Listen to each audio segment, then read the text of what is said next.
Hey guys, in the news we've been talking this week about the inauguration, which just wrapped up a few moments ago, the ceremony of Donald J. Trump swearing in, and of course the health of George H.W. Bush and his wife Barbara. They've been hospitalized this week. We understand they're doing well right now, just being monitored further from there. For this week's 48 Flashback, we're talking about George H.W.'s inauguration. And joining me now is Phil Schmidt, who was a reporter here at 48 at the time, and Phil covered that with some local Valley school children. Phil, tell me about that day and what you remember about the kids. 1989, went out to see a second grade class, Mrs. Drummond's class at the Academy for Academics and Sciences, and they were showing George H.W. Bush's inauguration and getting a little response from the kids. They loved the part about where he was putting his hand on the Bible, and I do solemnly swear.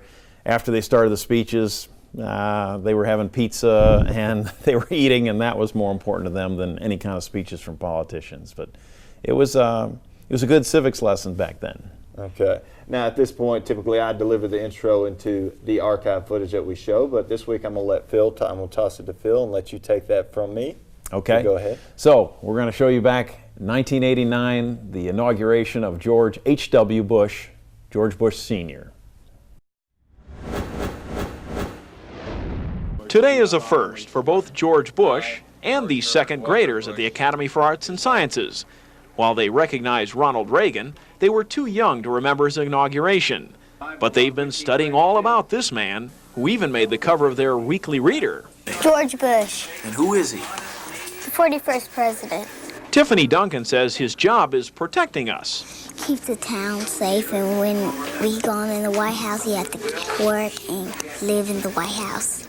The swearing-in ceremony held their attention, but once the speech started, pizza and strawberry jello suddenly seemed more important. But the teachers are pleased they've sparked some political interest in these future voters. And the second graders here in Mrs. Drummond's class even know what the president's full name is. George Herbert Walker Bush. After watching today, Joey Foss thinks he'd make a fine president. He would. Visit lots of places. Maybe go to Canada. Jason Steinhauser supports him. He's a good leader? Yeah. He always tells me what to do. Watch out in 2024. Phil Schmidt, WAFF 48, the news at 5:30.